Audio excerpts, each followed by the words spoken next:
ಒಳ್ಳೆ ಹದವಾಗಿ ಬೆಣ್ಣೆ ಥರ ಉಂಟು ನೋಡಿ, ಎಷ್ಟು ಸಾಫ್ಟ್ ಇದೆ, ತುಂಬಾ ಸ್ಮೂತ್ ಇದೆ. ನಿಮಗೆ ಕಟ್ ಮಾಡ್ತಾ ಇರಬೇಕಾದ್ರೆ ಕಾಣಿಸ್ತಾ ಇರ್ಬೋದು ನೋಡಿ. ನಮ್ಮ ರಾಗಿ ಮಣ್ಣಿಯನ್ನು ಫುಲ್ ಕಟ್ ಮಾಡಿ ಆಯಿತು.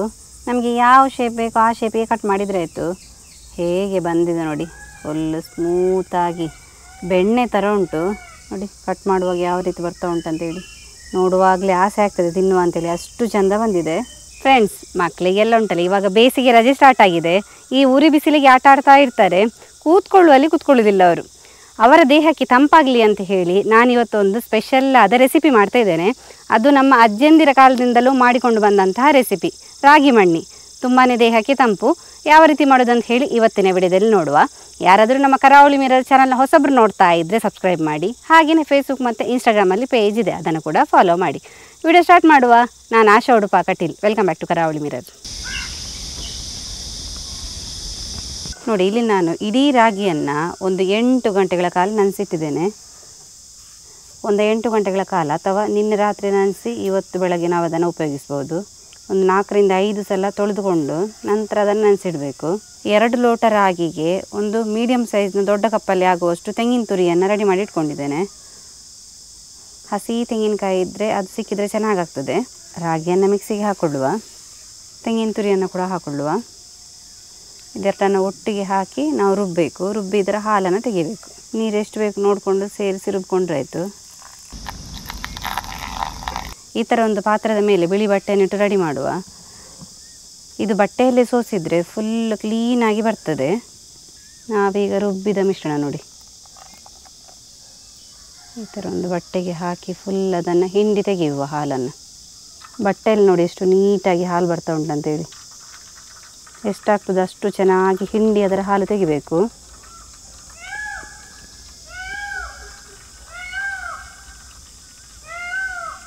ರಾಗಿ ಮತ್ತು ತೆಂಗಿನಕಾಯನ್ನು 2ನೇ ಸಲ ಮಿಕ್ಸಿಗೆ ಹಾಕಿ ಇಷ್ಟು ಹಾಲು ಬಂತು ನೋಡಿ.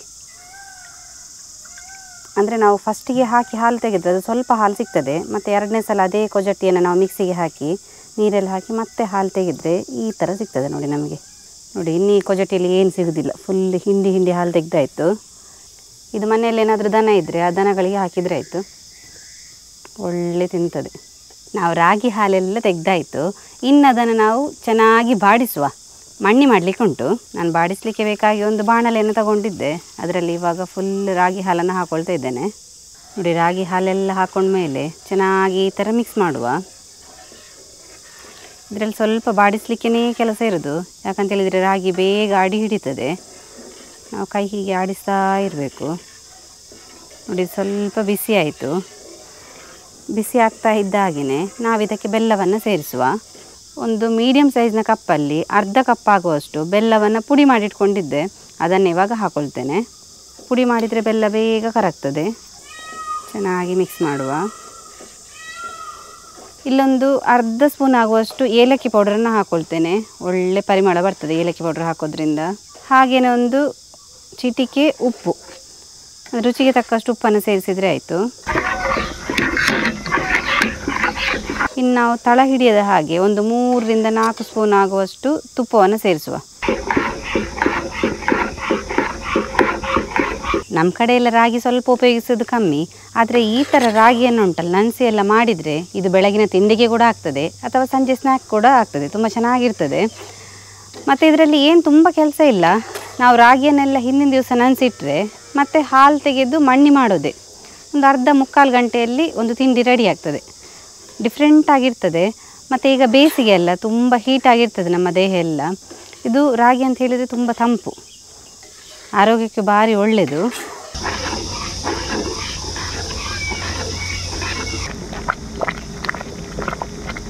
ನೋಡಿ, ಈ ಥರ ಗುಳ್ಳೆ ಗುಳ್ಳೆ ಬಂದರೆ ನಮ್ಮ ಮಣ್ಣಿ ರೆಡಿ ಆಯ್ತು ಅಂತ ಹೇಳಿ ಅರ್ಥ. ಇದನ್ನು ಮತ್ತೆ ಒಂದು ಬಟ್ಟಲಿಗ ಟ್ರೇಗ ಯಾವುದಕ್ಕಾದರೂ ಹಾಕಿ ಒಂದು ಅರ್ಧ ಗಂಟೆ ಹಾಗೆ ಬಿಟ್ಟರೆ ಆಯಿತು. ಅದು ತಣಿದ ಕೂಡಲೇ ಗಟ್ಟಿ ಆಗ್ತದೆ. ಎಷ್ಟು ತಣಿತದಷ್ಟು ಒಳ್ಳೆಯದಾಗಿ ಬರ್ತದೆ ಮಣ್ಣಿ. ಸ್ವಲ್ಪ ಬಟ್ಟಲಿಗೆ ತುಪ್ಪವನ್ನು ಸವರಿಕೊಳ್ಳುವ ಫಸ್ಟಿಗೆ, ಎಲ್ಲ ಕಡೆಗೆ ಮಾಡುವ. ಆವಾಗ ನಮ್ಮ ಮಣ್ಣಿ ಬೇಗ ಬಟ್ಟಲು ಬಿಟ್ಟು ಬರ್ತದೆ.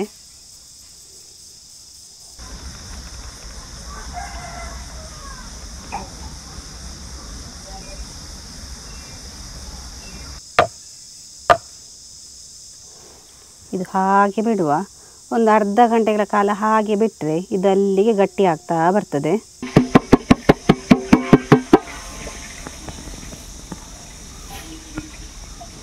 ನೋಡಿ ಮಣ್ಣಿ ನೋಡಿ ರೆಡಿಯಾಗಿದೆ. ಇದನ್ನು ಕಟ್ ಮಾಡಿಕೊಳ್ಳುವ.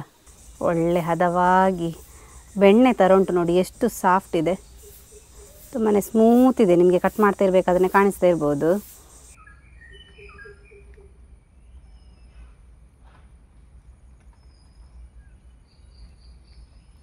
ಈ ಥರ ಒಂದು ತಟ್ಟೆಯಲ್ಲಿ ಮಾಡಿಕೊಂಡ್ರೆ ನಮಗೆ ಮತ್ತೆ ಯಾವ ಹದ ಬೇಕು, ಯಾವ ಸೈಜ್ ಬೇಕು ಆ ಸೈಜಿಗೆಲ್ಲ ಕಟ್ ಮಾಡಿಕೊಂಡ್ರೆ ಆಯಿತು. ನಾನು ಈ ಥರ ಸ್ವಲ್ಪ ಸ್ಕ್ವೇರ್ ಥರ ಕಟ್ ಮಾಡ್ಕೊಳ್ತಾ ಇದ್ದೇನೆ. ಯಾವ ಶೇಪಲ್ಲಿ ಬೇಕಾದರೂ ಕಟ್ ಮಾಡ್ಕೋಬೋದು. ನೋಡಿ ಶೇಪೆಲ್ಲ ಹೇಗೆ ಆಗಿದೆ ನೋಡಿ, ಸ್ಮೂತಾಗಿ ಚೆನ್ನಾಗಿ ಬಂದಿದೆ.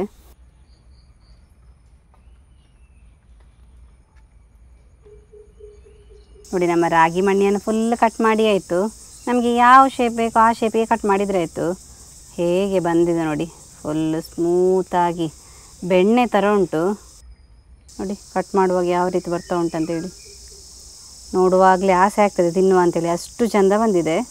ನೋಡಿದ್ರಲ್ಲ ಫ್ರೆಂಡ್ಸ್, ನಮ್ಮ ರಾಗಿ ಮಣ್ಣಿ ಯಾವ ರೀತಿ ಮಾಡೋದು ಅಂತ ಹೇಳಿ. ಸುಲಭವಾಗಿ ಮನೆಯಲ್ಲೇ ಯಾರು ಬೇಕಾದರೂ ಮಾಡ್ಕೋಬಹುದು. ನೀವು ಕೂಡ ಈ ರೆಸಿಪಿ ಇಷ್ಟ ಆದರೆ ತಪ್ಪದೆ ಮನೆಯಲ್ಲಿ ಟ್ರೈ ಮಾಡಿ. ಹಾಗೆಯೇ ಈ ವಿಡಿಯೋ ಇಷ್ಟ ಆದರೆ ನಿಮ್ಮ ಫ್ರೆಂಡ್ಸಿಗೆ, ರಿಲೇಟಿವ್ಸ್ಗೆಲ್ಲ ಹೆಚ್ಚು ಶೇರ್ ಮಾಡಿ. ಯಾರಾದರೂ ನಮ್ಮ ಕರಾವಳಿ ಮಿರರ್ ಚಾನಲ್ ಹೊಸಬರು ನೋಡ್ತಾ ಇದ್ದರೆ ಸಬ್ಸ್ಕ್ರೈಬ್ ಮಾಡೋದನ್ನು ಮಾತ್ರ ಮರಿಬೇಡಿ. ಹೀಗೆ ನಮ್ಮ ಚಾನಲ್ನ ಸಬ್ಸ್ಕ್ರೈಬ್ ಮಾಡಿ, ಸಪೋರ್ಟ್ ಮಾಡಿ, ಫಾಲೋ ಮಾಡ್ತಾ ಇರಿ. ನಾವು ಇಂಟ್ರೆಸ್ಟಿಂಗ್ ವಿಡಿಯೋದೊಂದಿಗೆ ಮುಂದೆ ಸಿಗ್ತಾ ಇರ್ತೇವೆ. Thank you.